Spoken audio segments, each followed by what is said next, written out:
स्वागत है आप सभी का हमारे प्यारे से YouTube चैनल अमृत एकेडमी बेतिया ऑफिशियल में। आज हम पढ़ेंगे कक्षा 10वीं का प्रश्नावली 1.2 का प्रश्न संख्या 5 का हल। क्या कह रहा है इसको समझ लेते हैं। कह रहा है चेक वेदर 6 and 6 का power n can end with 0 where n is a natural number.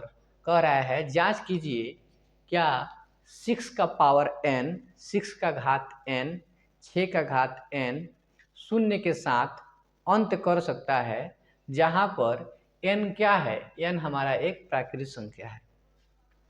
तो आइए इसको जानने से पहले हम एक बात को जानना चाहते हैं। कहीं पे आपको मिल जाए लिखा हुआ 10 का पावर n, 10 का पावर n, n के जगह हम लोग प्राकृतिक संख्या बोला हुआ है तो रख के चेक कर लेते हैं। 10 का पावर अगर 1 रखते हैं आंसर हमारा कितना आएगा, 10 आएगा। 10 का पावर 2 रखते हैं आंसर हमारा 100 आएगा। ऐसे ही रख लीजिए। तो अगर इसमें देखा जाए 10 में क्या खासियत है कि इसके अंत में क्या आ रहा है, इसका स्क्वायर करने पर चाहे n का वैल्यू हम लोग कुछ भी रख रहे हैं तो अंत में शून्य मिल रहा है कि नहीं मिल रहा है, इसके अंत में शून्य मिला। उसी प्रकार से बोला हुआ है जांच कीजिए 6 का पावर अगर n हो, क्या हो, n हो तो उसके अंत में शून्य आना चाहिए। चलिए जांच कर लेते हैं। 6 का पावर अगर 1 रखते हैं तो 6 ही प्राप्त होता है। 6 का पावर अगर 2 रखते हैं तो 36 प्राप्त होता है। इसके अंत में 6 आता है, इसके अंत में 6 आता है। क्या कारण है कि इसके अंत में 6 आ रहा है और इसके अंत में शून्य आ रहा है? तो इसका हम लोग प्राइम फैक्टराइजेशन करा के देख लेते हैं। देखिए अगर हम 10 का प्राइम फैक्टराइजेशन कराते हैं तो ये आएगा 2 5 जा 10 और 5 1 जा 5। तो 10 का प्राइम फैक्टराइजेशन जो आया 2 × 5 आया। ओके, अगर हम लोग 6 का कराते हैं प्राइम फैक्टराइजेशन तो 2 × 3 आया। क्या हो रहा है यहाँ पे देखिए 2 3 जा 6 होता है। कराएं कि नहीं कराएं, और कराया जाएगा तो वहीं आएगा। बात को समझना यहाँ है कि अगर कोई संख्या अगर शून्य के साथ अंत करता है तो उसका जो फैक्टर होना चाहिए वो 2 और 5 अवश्य होना चाहिए। अब देखिए एक हम कोई भी संख्या मान लीजिए, सपोज कीजिए कि 20 जो है एक ऐसा संख्या है जो किसके साथ अंत कर रहा है, शून्य के साथ अंत कर रहा है। तो इसका अगर हम लोग प्राइम फैक्टराइजेशन देखें तो 2 से करेंगे, 2 का टेबल 10 बार पढ़ते हैं 20, 2 5 जा 10, 5 1 जा 5। 20 को हम लोग लिख सकते हैं 2 × 5, जहाँ पे 2 का पावर कितना, 2 × 5। देखिए 2 और 5 प्रत्येक स्थिति में है, इसलिए जो है यहाँ पे देखिए ध्यान से 20 का जो फैक्टर आया 2 और 5 अवश्य आ रहा है। तो इसके अंत में कितना है, 0 है, इसके अंत में शून्य है, इसलिए ऐसा पॉसिबल हो रहा है। तो हम इसके सॉल्यूशन में लिख सकते हैं, हल में लिख सकते हैं, ठीक है। हल में हम लिख सकते हैं प्राइम फैक्टर ऑफ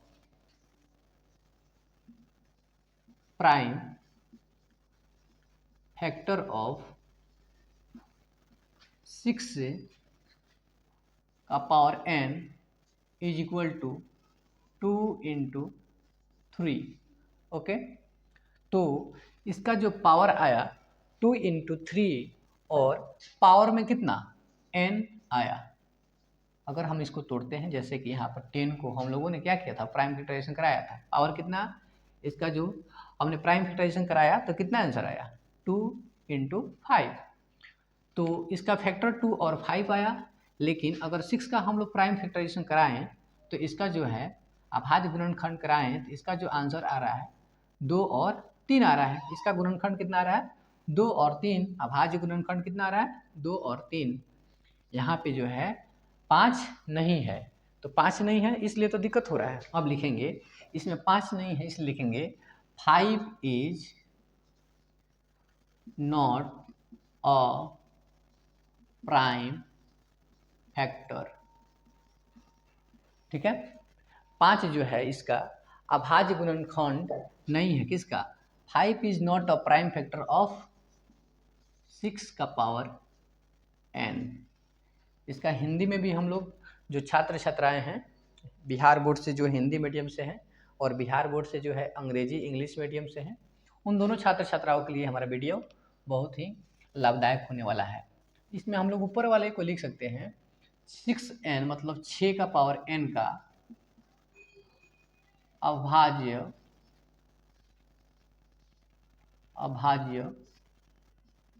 गुणनखंड क्या होगा? तो लिखेंगे बराबर 2 गुने 3 का पावर n। ये हिंदी मीडियम वालों के लिए है और ये इंग्लिश मीडियम वालों के लिए है। अब लिखेंगे उसके बाद, चूंकि इसमें 5 नहीं है, 2 तो है लेकिन 5 नहीं है, तो इसलिए लिखेंगे 5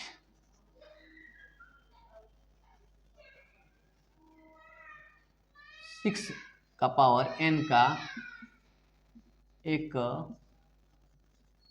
अभाज्य गुणनखंड नहीं है। गुणनखंड नहीं है तो कोई भी संख्या अगर आता है तो उसको लिखेंगे हम लोग, क्योंकि उसका कोई भी संख्या आना चाहिए 2 इंटू 5 आना चाहिए, 2 इंटू 5 आना चाहिए। तो लिखेंगे यहाँ से, देखिएगा, फॉर और डिजिट, मान लो कोई भी अगर संख्या किसके साथ अंत कर रहा है, शून्य के साथ अंत कर रहा है, तो उसके लिए एक नियम हो गया। अब क्या नियम हो गया कि उसका जो प्राइम फैक्टराइजेशन आएगा, उसका प्राइम फैक्टर अगर हम करते हैं तो आंसर कितना आना चाहिए? 2 इंटू 5 विथ 0, एंड विथ 0। ठीक है, इसको हम लोग लिख सकते हैं ZERO। अगर कोई भी मस्ट हैव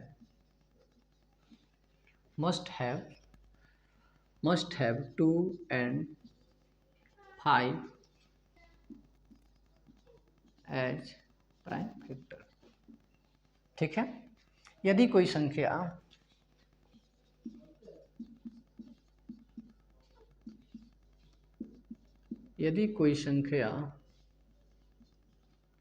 शून्य के साथ अंत करता है तो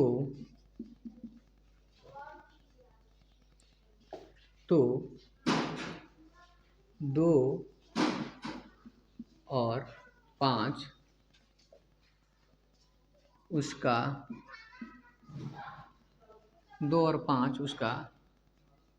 अभाज्य गुणनखंड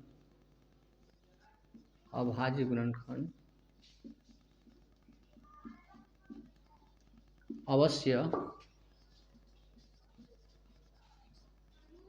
होना चाहिए। ठीक बात है, इसको एक बार और हम लोग अंत में समझ लेंगे। इसीलिए लिखेंगे, 6 का power n can not and with 6 का power n can not and with digit 0। अतः, या इसलिए लिख सकते हैं, अतः 6 का पावर n शून्य के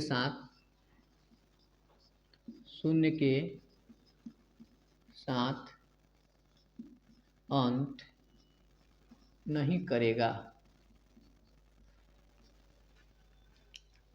ये हमारा हो गया 6 का पावर n को हम लोग जो है शून्य के साथ, 6 का पावर n जो है कभी भी शून्य के साथ अंत नहीं करेगा। इसको हम लोगों ने एक अच्छे रीजन के साथ सॉल्व कर लिए।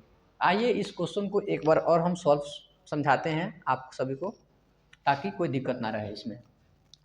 क्वेश्चन क्या कह रहा है? क्वेश्चन नंबर 5 जो है एक्सरसाइज 1.2 का क्वेश्चन बोल रहा है, क्वेश्चन कह रहा है कि 6n जो है 6 का पावर n है, 6 का पावर n है। पूछ रहा है जांच कीजिए कि 6 का पावर n, जहाँ पे n हमारा एक प्राकृत संख्या है, नेचुरल नंबर है, क्या कभी शून्य के साथ अंत कर सकता है, यही हमको जांच करना है। तो ऐसा पॉसिबल इसलिए नहीं है, आप थोड़ा रीजन को देख लीजिएगा। अगर हम 10 का पावर n लिखते हैं और n का मतलब है यहाँ पर हमारा प्राकृत संख्या, तो प्राकृत संख्या हम कोई भी रख सकते हैं, 1 2 कोई भी रख के जांच कर सकते हैं। अगर देखिए 10 का पावर 1 रखे तो आंसर कितना आया 10, इसके अंत में शून्य आया, ये बात सत्य है। आगे जो है हमने फिर जांचा 10 का पावर 2 रख के, तो 10 का पावर 2 रख के देखिए हम लोगों ने, तो 10 का स्क्वायर जो होता है 100 होता है, और इसके अंत में भी हमको क्या मिला, शून्य मिला। अब जो है ये जो क्वेश्चन कह रहा है हमसे, इसको हम लोग जांचते हैं। तो क्वेश्चन बोला है कि 6 का पावर अगर n हो तो बताइए क्या यह शून्य के साथ अंत कर सकता है, तो हमारा आंसर है ना। देखिए क्यों नहीं, तो 6 का पावर n है, n की जगह हमने 1 रखा, कितना रखा 1 रखा, तो क्या आया 6 आया, कितना आया 6। जहाँ पे जो देखिए आप ध्यान से 6 का अगर पावर हमने फिर 2 रखा तो 36 आया। हम लोगों ने जब 6 का प्राइम फैक्टराइजेशन कराया और 10 का प्राइम फैक्टराइजेशन कराया तो दोनों में क्या अंतर पाया कि यदि कोई संख्या शून्य के साथ अंत कर रहा है तो उसके प्राइम फैक्टराइजेशन में क्या अवश्य रह रहा है, तो वो है 2 और 5, अवश्य रूप से वो क्या रह रहा है। अभाज्य गुणनखंड के रूप में क्या अवश्य रूप से रह रहा है, तो 2 और 5 ये हमेशा रह रहा है। लेकिन 6 का अगर हम लोगों ने प्राइम फैक्टराइजेशन कराया तो देखिए 2 इंटू क्या हुआ 3, 2 इंटू 3, यहाँ पे 2 गुने 3 है, जहाँ पे आप देख सकते हैं यहाँ से 5 गायब है। इसीलिए अब देखिए मान लीजिए आपको जांचना होगा, कोई भी संख्या हो, जैसे कोई भी संख्या अगर शून्य के साथ अंत कर रहा है उसको जांचना है। 20 को आप जांच रहे हो, किसको जांच रहे हो 20, इसके अंत में कितना है 0। तो अगर हम इसको प्राइम फैक्टराइजेशन कराएंगे तो इसका भी देखिए जो फैक्टर आएगा 2 का पावर 2 गुने यहाँ पे कितना आया 5 आया। इसलिए हम लिखेंगे यहाँ पे प्राइम फैक्टर ऑफ 6 का power n is equal to 2 into 3 का पावर n। लिखेंगे 6n का अभाज्य गुणनखंड बराबर 2 गुने 3 का पावर n। ये हिंदी मीडियम वालों के लिए है। अब लिखेंगे यहाँ पे कि देखिए यहाँ पे 2 और 3 तो है लेकिन 5 नहीं है, इसलिए लिखेंगे 5 is not a prime factor of 6 का पावर n, 6 का पावर n का प्राइम फैक्टर कौन नहीं है, तो 5 नहीं है। तो 5 जो है 6n का एक अभाज्य गुणनखंड नहीं है, ये हिंदी मीडियम वालों के लिए। अब लिखेंगे for a digit end with 0 must have 2 and 5 as prime factor. यदि कोई संख्या शून्य के साथ अंत करता है तो 2 और 5 उसका अभाज्य गुणनखंड अवश्य होना चाहिए, ये जो है। तो इसलिए लिखेंगे हम लोग 6 का power n can not and with digit शून्य या 0। अतः 6 का पावर n 6 का घात n शून्य के साथ अंत नहीं करेगा। धन्यवाद।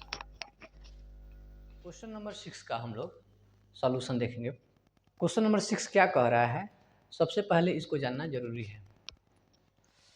आइए एक्सरसाइज 1.2 का क्वेश्चन नंबर 6 का हम लोग सॉल्यूशन क्या रहा है, अभी इसको जानना जरूरी है। आइए पहले क्वेश्चन को समझते हैं। कह रहा है explain why 7 into 11 into 13 plus 13 और and 7 into 6 into 5 into 4 into 3 into 2 into 1 into 1 plus 5 are composite numbers. बताइए जो नंबर्स आपके सामने दिए गए हैं, ये नंबर और ये नंबर, इनको हम लोग भाज्य संख्या क्यों कह रहे हैं, इसका क्या कारण है। तो इसके कारण जो है बहुत ही सही और सटीक है। इसका कारण जो है आप लोग देख सकते हैं, एक बात को समझिए। हम लोग सॉल्यूशन देखने चलें तो देखेंगे हम लोग कि 7 इंटू 11 इंटू 13 प्लस 13, यहाँ पे प्लस लगा है, देखिए यहाँ भी 13 है और प्लस के इधर भी 13 है। तो इन दोनों में से हम 13 को कॉमन कर सकते हैं, हाँ, तो 13 बाहर आ सकता है।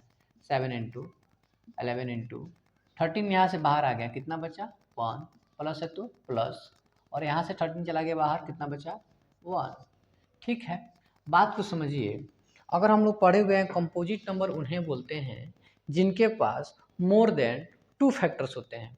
वैसी संख्याएं जिनके पास 2 से अधिक क्या हो, गुणनखंड हो, उसे हम लोग भाज्य संख्या कहते हैं। The numbers which have more than 2 factors are known as composite numbers. और वैसी संख्याएं जो स्वयं से और एक से विभाजित हों उन्हें हम लोग क्या कहते हैं, अभाज्य संख्याएं कहते हैं। तो देखिए इसके पास जो है मोर देन 1 कॉमन फैक्टर आ रहा है, एक के अलावा 13 भी क्या हो रहा है, एक कॉमन फैक्टर आ रहा है।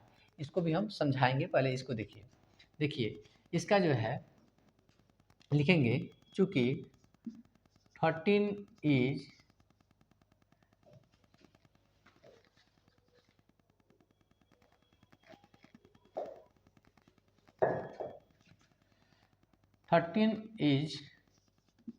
common factor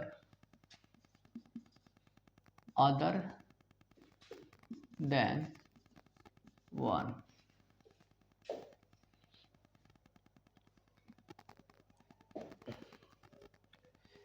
Hence, the given number is composite.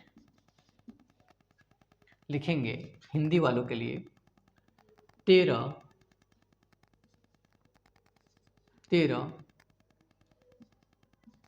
एक के अलावा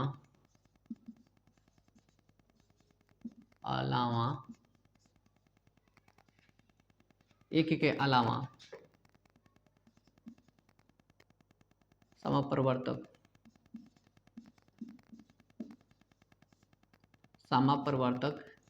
है, इसलिए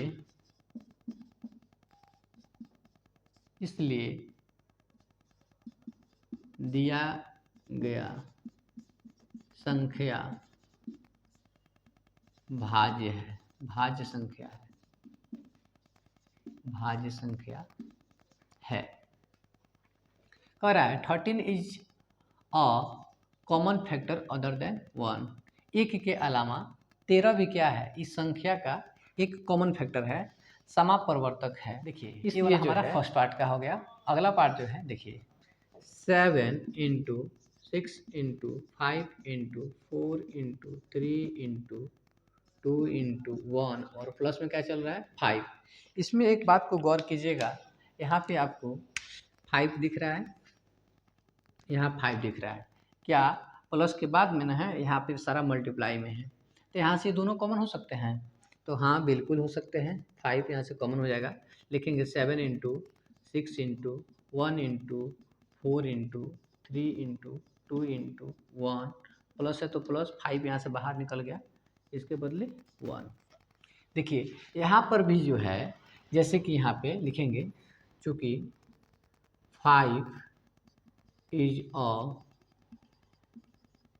common factor which is other than 1।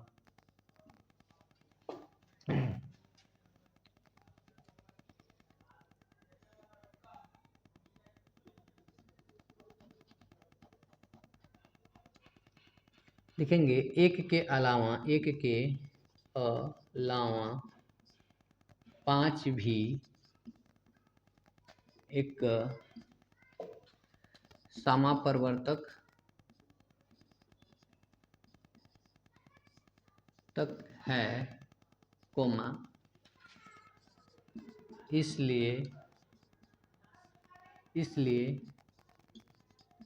दिया गया संख्या भाज्य संख्या।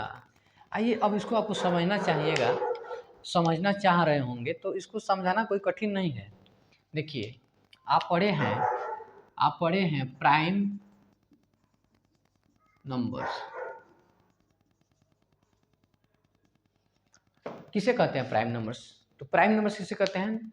The numbers which has exactly two factors, which have exactly two factors, one and the number itself are known as prime numbers। और दूसरे भाषा में बताना हो तो बता सकते हैं the number which is divisible by the number itself and one is known as prime number।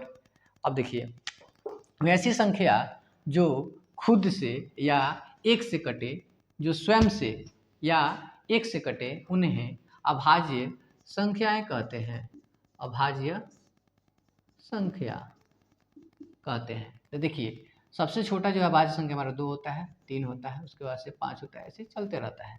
अगर हम बात करें कंपोजिट नंबर का, composite numbers,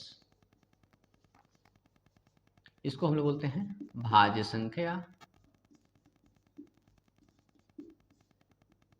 the digits having more than 2 factors, वैसी संख्याएं जिनके पास 2 से अधिक क्या हो, गुणनखंड हो, वैसी संख्याओं को हम लोग भाज्य संख्या कहते हैं। ठीक है, जैसे सबसे छोटा भाज्य संख्या 4, उसके बाद से 6, 8, ऐसे चलते रहता है और सारा भी हमारे होते हैं। बस हमको समझने से मतलब है। देखिए, क्या कारण है कि इनको हम लोग प्राइम नंबर्स बोल रहे हैं और इनको हम लोग कंपोजिट को भाज्य संख्या जो है बोल रहे हैं।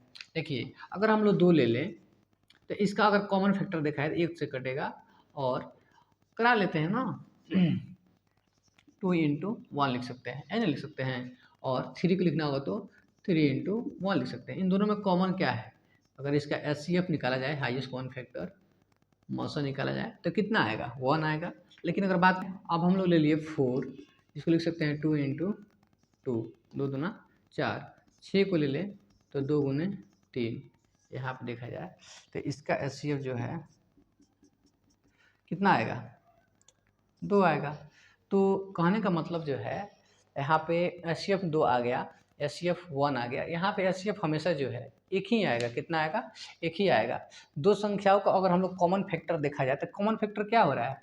सिर्फ 1 ही होगा, सिर्फ 1 होगा। लेकिन यहाँ पर देखा जाए, इसी बात को यहाँ पे दिखाया गया है, अगर इसमें देखा जाए 1 के अलावा अगर हम लोग 1 इसका कॉमन फैक्टर करें तो नहीं हो सकता है। 1 इसमें से भी कॉमन हो सकता है, इस सब में से 1 कॉमन बाहर जा सकता है और इसमें से बाहर जा सकता है। तो संख्या तो हमारा वही ना रह जाएगा। जैसे 1 को हम लोग ऐसे लिख सकते हैं 7 × 11 × 13 × 13 + 13 ऐसे लिख सकते हैं। हमारा ये कॉमन फैक्टर भी है ना, HCF 1 है कि नहीं है। इसलिए जो है अब देखिए, इसके अलावा 1 के अलावा 13 भी क्या हो रहा है? एक कॉमन फैक्टर आ रहा है। तो इसीलिए जो हमारा ये वाला जो संख्या है, ये हमारा एक कंपोजिट नंबर हो गया। रीजन बताना था, रीजन बता दिया हमने। देखिए, 13 is a common factor other than 1। यहाँ पे 13 हमारा 13 एक के अलावा अन्य समापरिवर्तक है, HCF है, इसलिए दिया गया संख्या भाज्य संख्या है। और नेक्स्ट जो है, ये संख्या जो दिया हुआ है 7 × 6 × 5 × 4 × 3 × 2 × 1 × 1 + 5, तो इसमें अगर कॉमन फैक्टर देखा जाए तो यहाँ पे 5 है और यहाँ पे 5 है। इन 5 दोनों को निकाल लें, यहाँ से कॉमन कर लें तो बाहर निकल गया। इसमें 1 भी कॉमन हो सकता है ना। तो इसके अलावा 1 के अलावा देखिए 5 भी एक कॉमन फैक्टर हो रहा है, इसीलिए जो है हमारा ये संख्या भाज्य संख्या हो गया। चलिए अगले वीडियो में क्वेश्चन नंबर 7 को हम लोग सॉल्व करेंगे।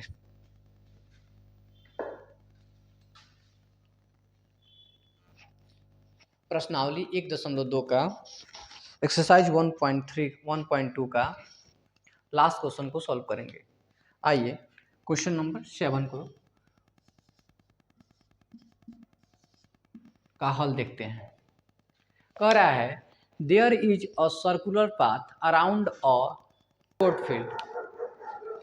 कह रहा है एक सर्कुलर पाथ है, ठीक है, एक सर्कुलर पाथ है।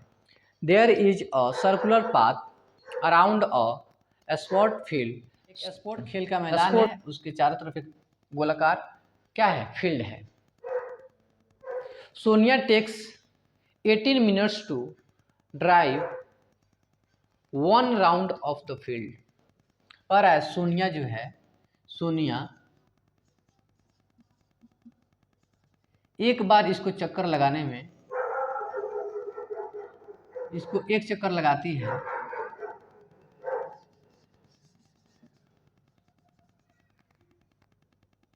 सोनिया जो है, इसको एक चक्कर लगाकर आती है तो 18 मिनट लेती है। कितना मिनट? 18 मिनट्स। सोनिया जो है, एक क्या कह रहा है, खेल का मैदान है और खेल के मैदान के चारों तरफ एक गोलाकार क्या है, बाउंड्री है, ठीक है, सर्कुलर पाथ है। उस पर सोनिया जो है, ट्रैक है, सोनिया उस पर दौड़ लगाती है, जिसको सोनिया 18 मिनट में एक बार एक चक्कर लगाने में 18 मिनट समय लेती है। अब कह रहा है where Ravi takes 12 minutes for the same, और उतना ही दूरी का चक्कर लगाने में एक और लड़का है जिसका नाम है रवि। क्या नाम है? रवि, जो इसको 12 मिनट्स लगते हैं।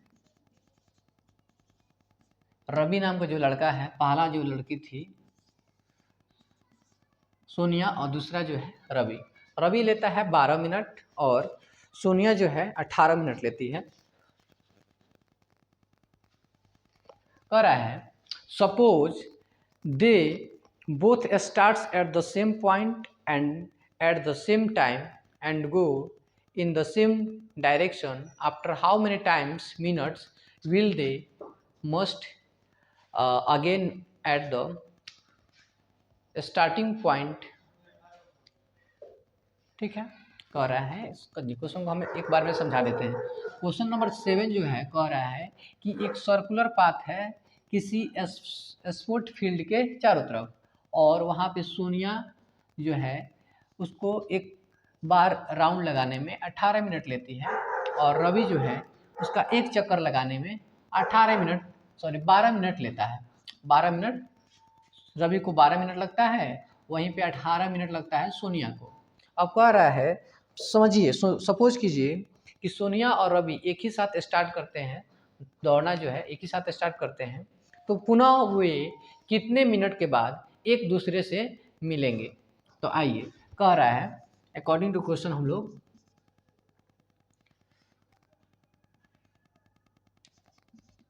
सोनिया टेक्स 18 मिनट्स टू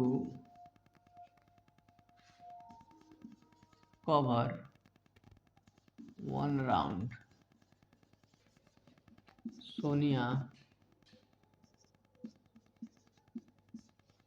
एक चक्कर लगाने में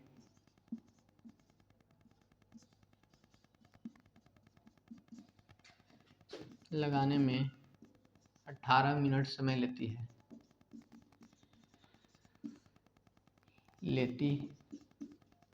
है वाइल, जबकि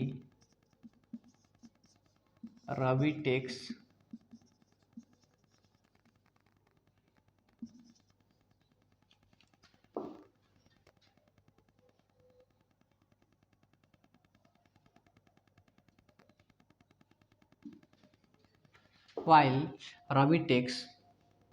12 minutes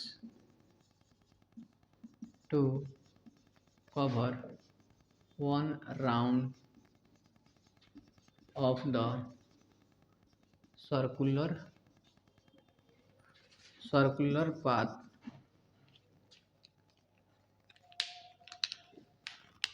रवि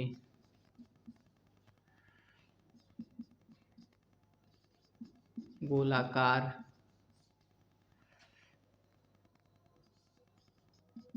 मैदान का एक चक्कर लगाने में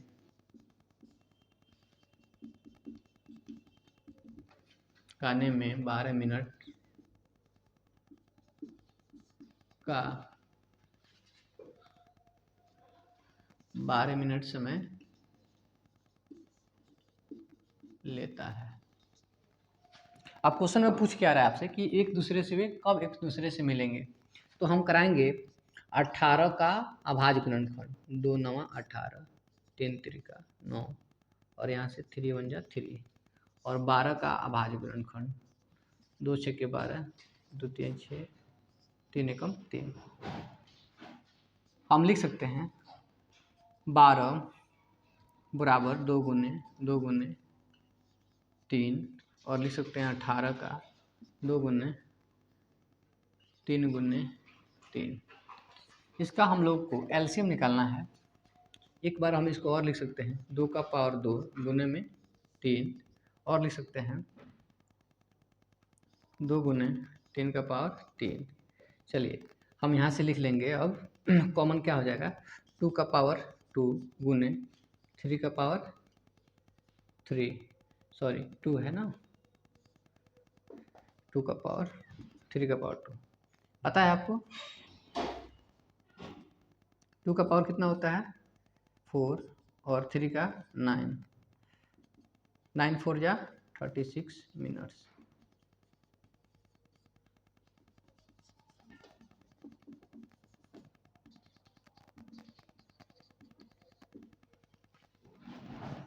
लास्ट में हम लोग लिख सकते हैं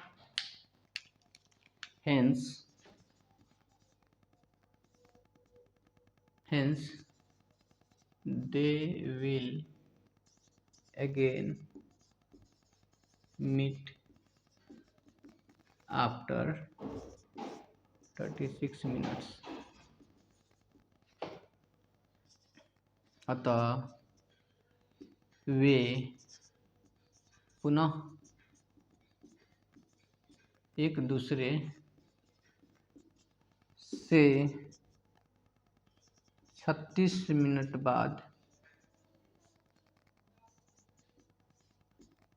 मिलेंगे।